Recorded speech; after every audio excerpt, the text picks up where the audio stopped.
Sa pagharap ni House Speaker Martin Romualdez sa isang forum sa Philippine Stock Exchange, muli niyang ibinida ang benepisyo ng Maharlika Investment Fund.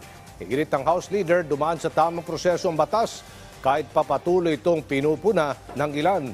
Iyan ang ulat ni Mela Les Moras. 5, 4, 3, 2, 1.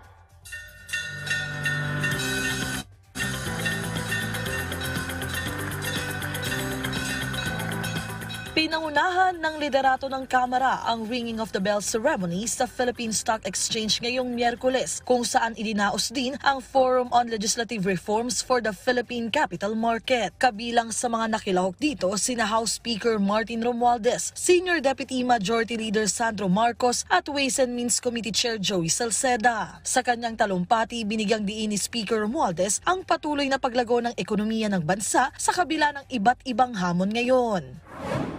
While factors such as the global economic slowdown and external environment pose challenges, the resilience and adaptability for our economy persists. Dito'y muli ring ibinida ng House Leader ang Maharlika Investment Fund at ang benepisyo nito kahit pa may nakabinbin ditong petisyon sa Korte Suprema. Giit ni Romualdez, dumaan sa tamang proseso ang batas at magsusumite rin sila ng pahayag ukol dito sa kataas-taasang hukuman. Mensahe naman niya sa mga investor, I would like to extend an invitation to consider the promising prospects of the Maharlika Investment Fund.